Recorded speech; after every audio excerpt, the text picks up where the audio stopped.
अब त्वरण के क्वेश्चन करेंगे। एक्सीलरेशन यानी त्वरण। तो 16 नंबर क्वेश्चन है,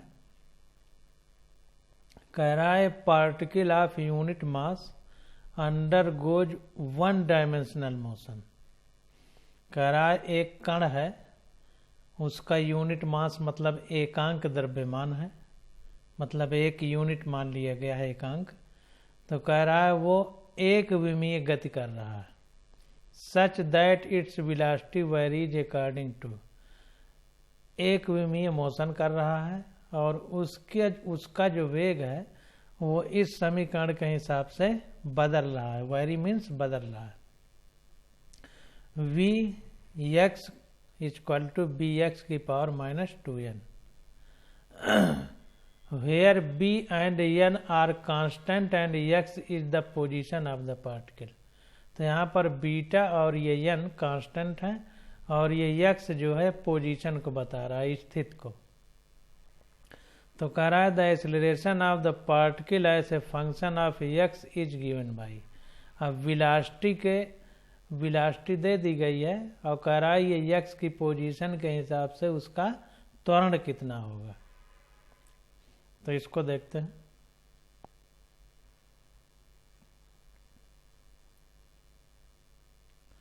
तो 16 नंबर देखिए क्वेश्चन है। तो according to question velocity of unit mass varies as. तो ये जो यूनिट मास है एकांक द्रव्यमान है पार्टिकल का, वो वेलोसिटी के हिसाब से किस प्रकार वेरी कर रहा है। V x equal to b x की पावर -2n। अब ये देखिए वेग है और चूंकि x के टर्म में दिया गया है स्थिति यानी विस्थापन के हिसाब से, तो हमने उसी हिसाब से यहाँ पे फार्मूला लगाया। तो dv/dx अगर इसको लिख देंगे हम, तो इसका मतलब ये होगा कि इसका डिफरेंशिएशन कर रहे हैं dx के टर्म में, तो इसीलिए dv/dx लिखा है, अवकलन जिसको बोलेंगे। तो dv/dx इक्वल टू, अब ये देखिए ये पूरा पार्ट गुणा वाले भाग में आ जाएगा -2n bx, और इसमें हमने बताया था कि घात में एक घटा देते हैं, तो यहाँ पर देखिए -2n -1 कर दिया, एक घटा दिया, इसको यहाँ पे गुणा किया और घात में एक घटा दिया। तो अब ये हो जाएगा acceleration of the particle is given by. अब एक्सीलरेशन अगर देखा जाए त्वरण, तो त्वरण इक्वल टू होता है वेग परिवर्तन की दर को त्वरण कहते हैं। तो वेग परिवर्तन की दर मतलब प्रति सेकंड कितना वेग बदल रहा है। तो dv/dt यानी वेग प्रति सेकंड, t मीन्स समय। तो ये अब हम इसको dv/dt को, अब चूंकि dv/dx के टर्म में हमने डिफरेंशिएशन किया है, क्योंकि ये x के रेस्पेक्ट में वेग बदल रहा था, विस्थापन के टर्म में वेग बदल रहा था, तो dv/dx यहाँ पर किए हैं। अब हमको dv/dt निकालना है, तो dv/dx लिख दिया, इसके बाद dx/dt का गुणा कर दिया, तो dx ds कट जाएगा, तो dv/dt बचेगा, तो ये टर्म आ जाएगा। तो इसको भी हम रख सकते हैं और ये भी गड़बड़ नहीं हो रहा है। तो इस हिसाब से इसको सेट किया गया कि dv/dx लिख दिया गया, तो ये टर्म हम लिख सकते हैं, और dx/dt कर दिया, तो ये कट भी जाएगा। तो इस प्रकार से हम लोग क्वेश्चन करते हैं। तो अब देखिए ये कटेगा, तो dv/dx dt आ जाएगा, मतलब ये टर्म क्लियर रहेगा। तो अब देखिए dv/dt, तो ये जो dx/dt है विस्थापन परिवर्तन की दर है, विस्थापन परिवर्तन की दर। तो प्रति सेकंड जो विस्थापन होता है उसको वेग कहते हैं, और प्रति सेकंड जो वेग में परिवर्तन होता है उसको त्वरण कहते हैं। तो प्रति सेकंड जो विस्थापन में परिवर्तन हो रहा है उसको वेग कहते हैं, इसलिए dx/dt की जगह v लिख दिया। तो ये dv/dx भी लिखा रहा है और ये v हो गया। अब using equation 1 and 2 we get. अब ये इक्वेशन और इस इक्वेशन को यूज करके हम लोग इसको देखते हैं। तो dv/dx की जगह ये रख सकते हैं, तो ये रख दिया -2n बी एक्स की पावर -2n-1 और v की जगह हम लोग ये रख सकते हैं क्योंकि v है तो v की जगह रख दिया बी एक्स की पावर -2n। अब इसको सॉल्व किया तो -2n, अब b का स्क्वायर हो जाएगा तो b स्क्वायर हो गया, x का ऊपर वाली घातें जुड़ जाती हैं तो -2n -4n हो जाएगा, अब माइनस में 1 है तो माइनस में 1 लिख दिया जाएगा। तो ये 16 का डी वाला ऑप्शन हमारा करेक्ट हो जाएगा, 16 का डी ऑप्शन। अब 17 नंबर क्वेश्चन देखते हैं। कह रहा है the motion of A particle along a straight line is described by equation x = 8 + 12t - t³। कह रहा है एक कण है वो गति कर रहा है स्ट्रेट लाइन यानी सरल रेखा में, और उसका जो मोशन का इक्वेशन है मतलब समीकरण है गति करने का वो है x = 8 + 12t - t³। कह रहा है जहाँ पर x is in metre and t is in second, तो x हमारा मीटर में है विस्थापन और समय हमारा सेकंड में। तो कह रहा है the retardation of A particle when its velocity becomes 0 is. तो कह रहा है रिटार्डेशन का मतलब त्वरण का उल्टा, मतलब मंदन क्या होगा जब वो पार्टिकल स्थिर हो जाएगा यानी उसका वेग 0 हो जाएगा। तो इसको देख लेते हैं।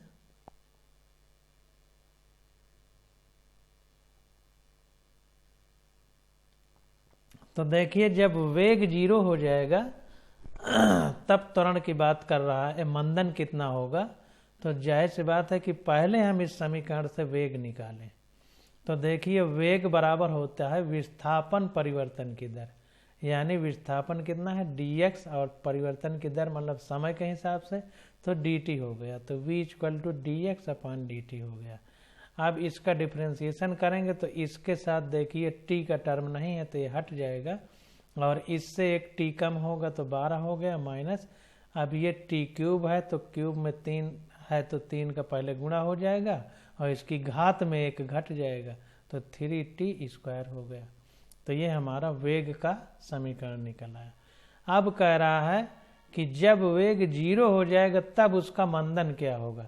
तो वेग v की जगह 0 रख देते हैं, तो v की जगह 0 रख दिया तो t आ गया 2 सेकंड। इसका मतलब 2 सेकंड में के बाद वो वस्तु रुकेगी, वो कण रुकेगा। अब त्वरण बराबर होता है dv/dt, त्वरण बराबर वेग परिवर्तन की दर यानी प्रति सेकंड कितना वेग बदल रहा है, तो dv/dt हो गया। तो ये आ गया हमारा dv/dt करेंगे जब, तो ये देखिए है, तो अब फिर डिफ्रेंशिएट कर रहे हैं तो इसमें t नहीं है तो ये हट जाएगा और ये इतना बचेगा तो ये 2 का इधर गुणा होगा तो -6t आ जाएगा और ये स्क्वायर है तो इसमें 1 घटेगा तो ऊपर घात 1 हो जाएगी 2 की जगह, तो ये -6t आ गया।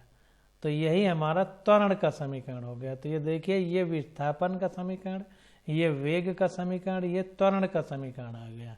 अब चूंकि त्वरण घट रहा है यानी रिटार्डेशन है, मंदन है, इसलिए ये समीकरण निगेटिव है। इसका मतलब त्वरण का उल्टा है, त्वरण का उल्टा ही मंदन होता है क्योंकि त्वरण में वेग प्रति सेकंड बढ़ता है जबकि मंदन में वेग प्रति सेकंड घटता है। तो इसलिए निगेटिव साइन ये बता रहा है कि वेग प्रति सेकंड घट रहा है। तो अब 2 सेकंड बाद मंदन कितना होगा, क्योंकि 2 सेकंड बाद ही वस्तु रुक रही है तो t की जगह 2 रख देंगे तो 6 दूनी 12 यानी -12 मीटर प्रति सेकंड हमारा आंसर आ जाएगा प्रति सेकंड स्क्वायर। तो 17 का डी ऑप्शन हमारा करेक्ट हो जाएगा। तो रिटार्डेशन = 12 मीटर प्रति सेकंड स्क्वायर या 12 मीटर सेकंड की पावर -2। अब प्रश्न संख्या 18 देखते हैं। कह रहा है particle moves A distance x in time t। एक पार्टिकल है वो x डिस्टेंस मूव कर रहा है t समय पर according to equation x = t + 5 का पावर -1। और जो वो डिस्टेंस x मतलब चल रहा है समय t में, उसका फार्मूला क्या है, उसका समीकरण क्या है, x बराबर t प्लस 5 का पावर -1।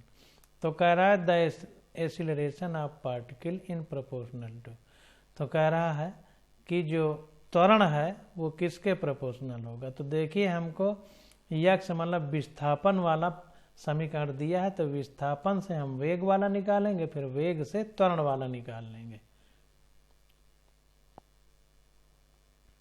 तो यहाँ पर देखिए डिस्टेंस x बराबर t प्लस 5 का पावर -1।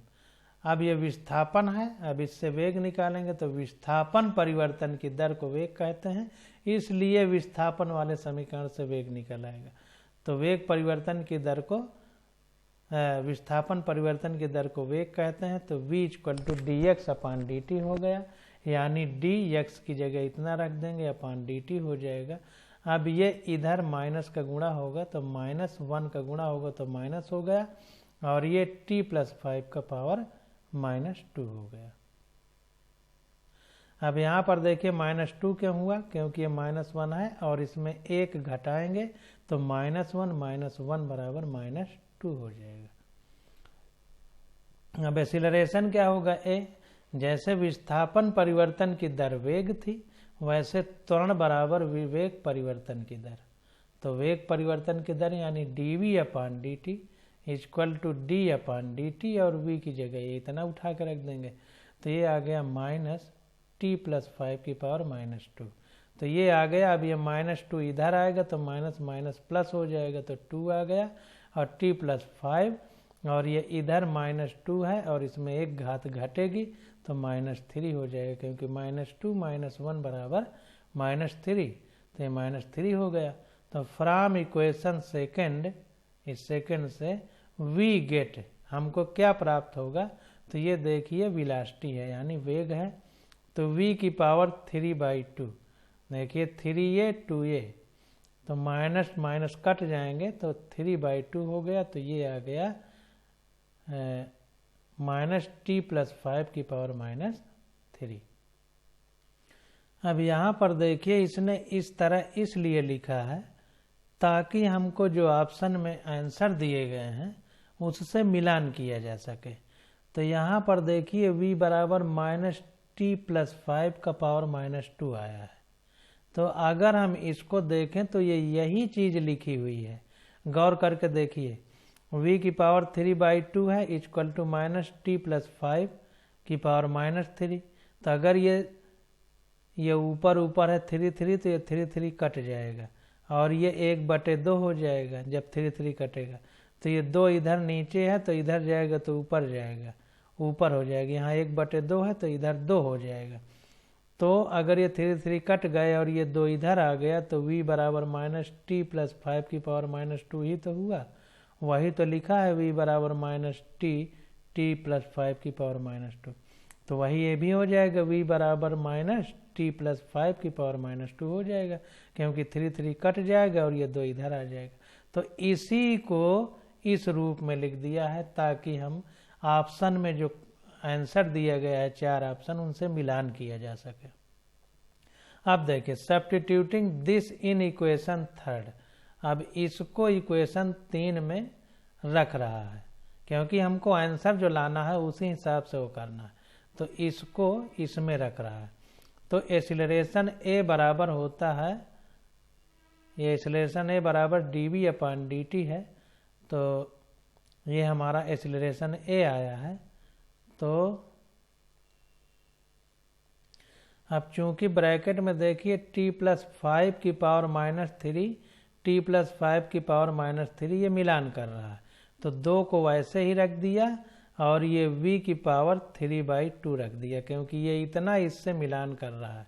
तो इतना की जगह इतना रख दिया है और ये 2 है तो वैसे ही -2 रख दिया है, क्योंकि माइनस तो पहले से लगा ही है। r इसको इस तरह भी लिख सकते हैं, a डायरेक्टली प्रोपोर्शनल टू ये वेग है तो वेलोसिटी की पावर 3/2, क्योंकि ये -2 हमारा कांस्टेंट है इसलिए इसको कांस्टेंट को समानुपात में नहीं लिया जाता। From equation first we get, अब इस इक्वेशन से जो है हमको क्या मिलेगा, x cube equal to t plus 5 की पावर -3 लिख सकते हैं। अगर हम इक्वेशन इसमें 3 का क्यूब कर दें तो इधर 3 मतलब क्यूब कर दें, इधर 3 करेंगे और इधर भी 3 कर देंगे तो ये और ये एक ही बात हो गई। क्यों? क्योंकि ये 3 कटेगा तो ये -1 बचेगा, तो ये x बराबर टी प्लस 5 की पावर -1 तो है ही, तो वही चीज़ ये हो गई। क्यों इसे इस तरह लिख रहा है? क्योंकि इसमें कुछ वो परिवर्तन करना चाहता है ताकि आंसर से मिलान किया जा सके। तो सब्स्टिट्यूटिंग दिस इन इक्वेशन 3, अब इसी को इक्वेशन 3 में रखेगा यहाँ पे। तो substituting this in equation 3 we get, हमको क्या प्राप्त होगा? त्वरण a बराबर 2x क्यूब। क्यों प्राप्त होगा? क्योंकि 2 तो वैसे ही रहेगा थर्ड में, और इतना देखिए इतना पार्ट और इतना पार्ट बराबर है, तो इतने की जगह हम x क्यूब लिख सकते हैं, तो x क्यूब लिख दिया, तो a बराबर 2x क्यूब। अब इसी को इस तरह लिख सकते हैं, a समानुपाती है डिस्टेंस यानी दूरी के क्यूब के, क्योंकि ये हमारा कांस्टेंट है 2, इसलिए समानुपात में कांस्टेंट हट जाता है। Hence option A is correct, इसलिए ऑप्शन ए में यही दिया होगा, इसलिए पहला ऑप्शन हमारा सही हो जाएगा। ये देखिए 18 में पहला ऑप्शन वेलोसिटी 3/2 है, डिस्टेंस में क्यूब था इसलिए गलत हो गया। तो ए वाला ऑप्शन वेलोसिटी में 3/2 मिलान कर रहा है जितने भी हम लोग किए हैं, तो इसलिए 18 का ये सही हो जाएगा। अब 19 नंबर क्वेश्चन, ए particle moving along x axis, एक पार्टिकल है वो एक्स अक्ष के तरफ गति कर रहा है, हैज एक्सीलरेशन एफ, उसका जो त्वरण है वो एफ है, एट टाइम टी, समय टी पर, गिवन बाय एफ बराबर f0 1 - t अपान कैपिटल टी का क्यूब उसमें बंद कर दिया है कोष्ठक में। तो ये फार्मूला हो गया हमारा त्वरण का। कह रहा है जहाँ f0 and capital T R constant, जहाँ पर ये f0 और बड़ा टी हमारा नियतांक है, तो कह रहा है द पार्टिकल एट टी बराबर 0 है 0 वेलोसिटी, पार्टिकल की 0 समय पर वेग 0 है यानी वो स्थिर है। In the time interval between T बराबर 0 and the instant when F बराबर 0, कह रहा है कि इन द टाइम इंटरवल, समय अंतराल जब टी बराबर 0 है, and the instant when F बराबर 0, और ताक्षणिक यानी उसी क्षण जब त्वरण उसका 0 है, क्योंकि एफ हमारा त्वरण है, त्वरण 0 है, तो कह रहा है the particle velocity v x is, तो उस समय जो कण है उसका वेग क्या है। फिर से देखिए बता दे रहे हैं कि एक कण है वो एक्स अक्ष की दिशा में चल रहा है, उसका त्वरण एफ है और समय टी पर टी है, और उसका फार्मूला दे दिया है एफ बराबर f0 1 - small T upon capital T. कह रहा है कि f0 और कैपिटल टी हमारे नियतांक हैं। अगर वो पार्टिकल t बराबर 0 समय पर 0 वेग रखता है, तो एक टाइम इंटरवल के बाद t बराबर 0 और ताक्षणिक f बराबर 0 पर उस पार्टिकल की वेलोसिटी vx क्या होगी, x का मतलब विस्थापन के रेस्पेक्ट में। तो इसको देखते हैं।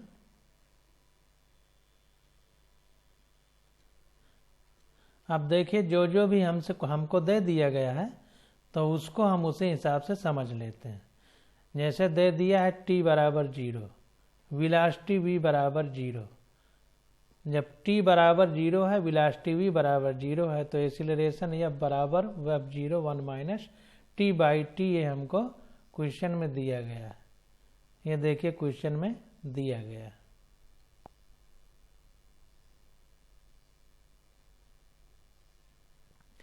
अब देखिए एट f बराबर 0, जब f बराबर 0 होगा तब क्या होगा, तो 0 रख दिए, f बराबर 0 इसलिए कह रहा है क्योंकि क्वेश्चन में कह रहा है कि जब t बराबर 0 और f बराबर 0 है, यहाँ पर देखिए t बराबर 0 और ताक्षणिक f बराबर 0 है, तो उस समय हमको पार्टिकल की वेलोसिटी vx निकालना है, यानी x मतलब विस्थापन के टर्म में।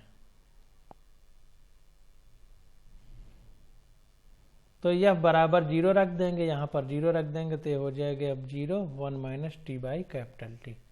अब since f0 is a constant, अब चूंकि हमको पता है क्वेश्चन में दिया है कि f0 और ये t जो है कांस्टेंट है, f0 और कैपिटल T कांस्टेंट है, क्वेश्चन में बता रहा है। तो f0 इज ए कांस्टेंट, जब ये f0 कांस्टेंट है तो ये इसको हटा देंगे तो 1 माइनस टी अपान टी बराबर 0 हो जाएगा, क्योंकि ये तो कांस्टेंट है, बदल ही नहीं रहा है। तो ये हमारा हो जाएगा स्मॉल टी बराबर कैपिटल टी। अब इसको देखिए, जब ये 1 माइनस टी बाई टी है तो ये 1 इधर रहेगा, टी बाई कैपिटल टी को इधर लाएंगे तो ये प्लस में हो जाएगा टी बाई कैपिटल टी। तो ये जब टी बराबर हो जाएगा स्मॉल टी, तो ये कैपिटल टी बराबर स्मॉल टी हो गया। यानी कैपिटल टी और स्मॉल टी बराबर हैं, हम स्मॉल टी की जगह कैपिटल टी रख सकते हैं या कैपिटल टी की जगह स्मॉल टी रख सकते हैं। अब आल्सो एक्सीलरेशन, अब देखिए त्वरण बराबर होता है वेग परिवर्तन की दर, तो dv अपान dt लिख दिया। अब इसी के हिसाब से हम क्वेश्चन को सॉल्व करेंगे। तो 0 से vx तक वेग में 0 से पहले 0 था, फिर vx तक हमको निकालना है। तो 0 से vx तक हमने इंटीग्रेट किया तो dv अपान dv आ गया। जब डिफ्रेंशिएट करते हैं तो बटे में डिफ्रेंशिएट वाला टर्म रहता है। अब इंटीग्रेट कर रहे हैं तो ये इंटीग्रेट कर रहे हैं dv 0 से vx तक, तो dv हो गया और ये dt इधर आ गया। तो ये हमारा t बराबर 0 से t बराबर कैपिटल t तक कर रहे हैं, क्योंकि t बराबर कैपिटल t है। तो ये आ गया f dt, ये f dt, f के साथ dt चला जाएगा और dv इधर हो जाएगा। तो ये आ गया हमारा 0 से कैपिटल टी तक, क्योंकि स्मॉल टी कैपिटल टी बराबर हैं तो कैपिटल टी डायरेक्ट लिख दिया। तो ये f0 हो गया 1 minus small T upon capital T, dt वैसे का वैसे लिखा रह गया, क्योंकि f बराबर f0 1 minus T upon capital T है, इसीलिए इस f की जगह उठा के ये पूरा रख दिया, ये पूरा रख दिया। अब देखिए, इसलिए vx इक्वल टू,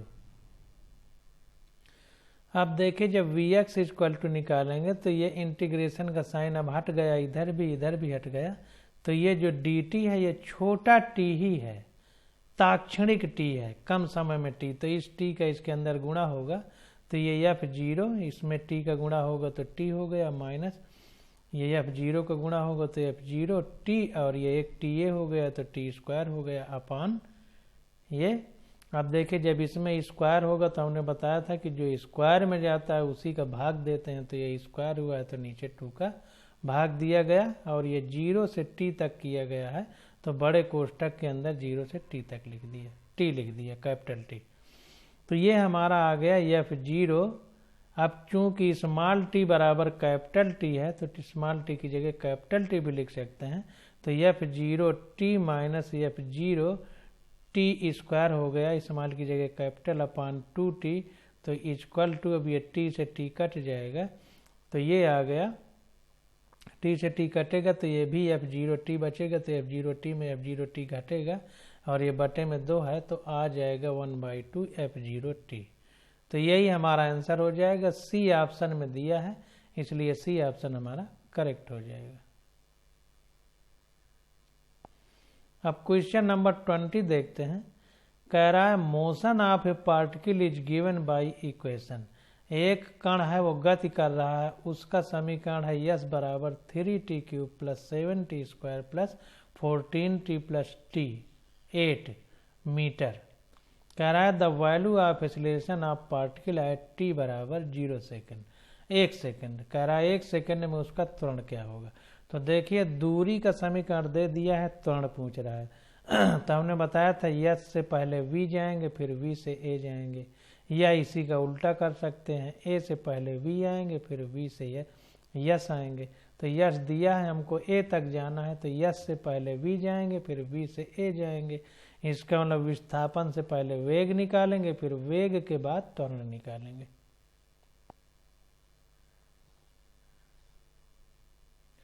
तो यहाँ पर देखिए विस्थापन हमारा दिया है dt square plus 4t plus 14।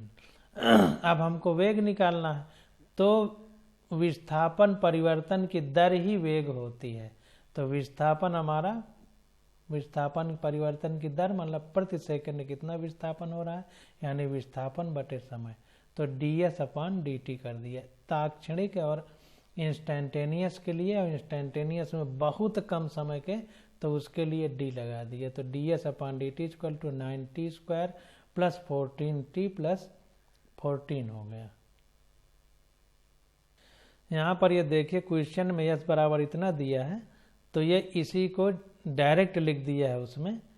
तो देखिए इसको हम बता दे रहे हैं कि जब हम इसको ds/dt करेंगे तो देखिए ये इसका इसमें गुणा होगा, तो 9t और घात 1 घटेगी तो स्क्वायर हो जाएगा, प्लस इसका इसमें गुणा होगा तो 14t, ये स्क्वायर है 1 घटेगा तो t भर बचेगा, प्लस इसमें t की पावर 1 है तो 1 का गुणा होगा 14 में तो 14 ही बटेगा रहेगा, और t की पावर 1 है और 1 माइनस घटेगा तो 1 हो जाएगा। तो यहाँ पर कुछ नहीं बचेगा, इसके साथ t नहीं है तो इसको हटा दिया जाएगा। अब यही चीज उसने आप आंसर में डायरेक्ट लिख दिया है।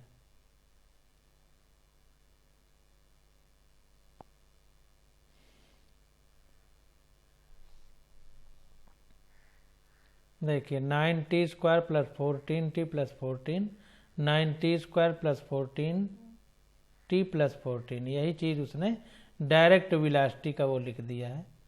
तो इसको इस तरह समझना है। तो ये हमारा वेग निकल आया।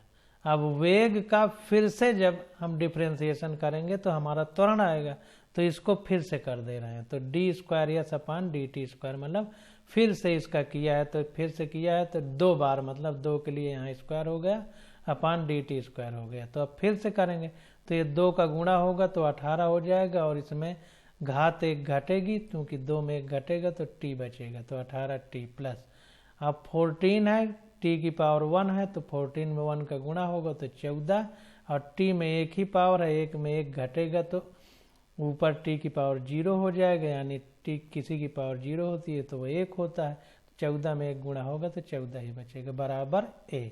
यही त्वरण है। देखिए पहले एक बार हमने डिफ्रेंशिएट किया तो विस्थापन का एक बार डिफ्रेंशिएट करेंगे तो वेलोसिटी आएगी यानी वेग, फिर उसका डिफ्रेंशिएट करेंगे तो त्वरण आएगा। तो 2 बार किया तो यही हमारा त्वरण आ गया 14t प्लस 14। अब देखिए at बराबर 1 सेकेंड। अब अगर 1 सेकेंड में त्वरण निकालना हो तो t की जगह 1 रख दीजिए, तो 18 गुणे 1 हो गया प्लस 14, तो 18 और 14 32 मीटर पर सेकेंड स्क्वायर हमारा त्वरण आ जाएगा। 20 का बी ऑप्शन हमारा करेक्ट होगा, 20 का बी ऑप्शन। अब 21 नंबर क्वेश्चन देखते हैं। कह रहा है the position x of A particle varies with time, समय के साथ एक कोई कण है उसकी स्थिति बदल रही है, और उसका समीकरण क्या है, x बराबर at square minus bt cube. तो कह रहा है the acceleration will be 0 at time t is equal to, जब समय t है तो उस समय एक्सेलरेशन 0 होगा। The acceleration will be 0 at time t is equal to, ये जो 4 ऑप्शन दिए गए हैं, समय t पर विस्थापन त्वरण 0 होगा, तो इनमें से कौन सा ऑप्शन मैच करेगा, ये हमसे पूछ रहा है। तो देखिए फिर विस्थापन दिया है तो पहले विस्थापन से हम वेग में जाएंगे, फिर वेग से त्वरण में जाएंगे, 2 बार डिफ्रेंशिएट करना पड़ेगा। तो इसको देखते हैं। तो देखिए विस्थापन x बराबर at square minus bt cube. अब हम वेग में जा रहे हैं तो देयरफॉर वेलोसिटी यानी वेग v बराबर विस्थापन परिवर्तन की दर यानी विस्थापन बटे समय, तो dx/dt बराबर d। अब x की जगह ये पूरा उठा के रख देंगे इतना, तो at स्क्वायर माइनस bt की पावर 3/dt।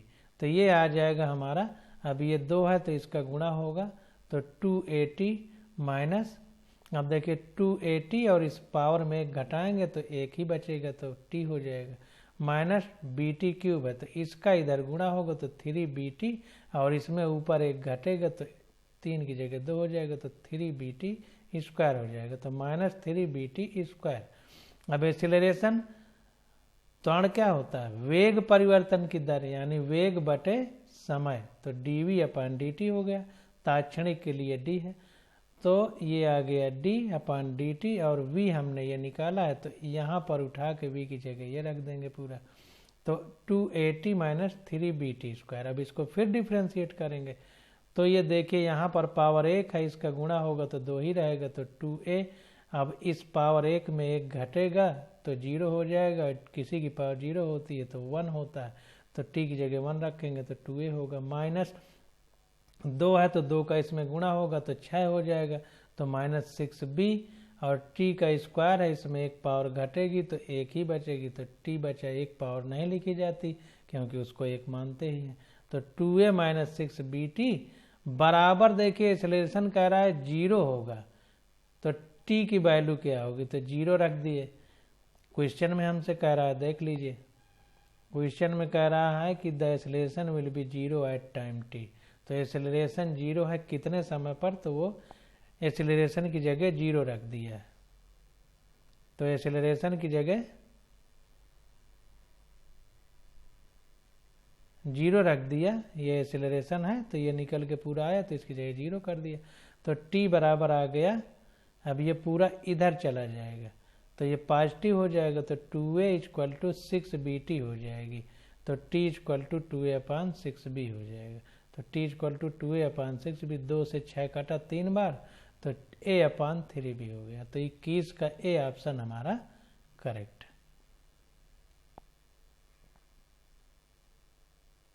अब 21 नंबर तक क्वेश्चन हो गए। अब 22 नंबर क्वेश्चन से हम लोग अगले लेक्चर में स्टडी करेंगे।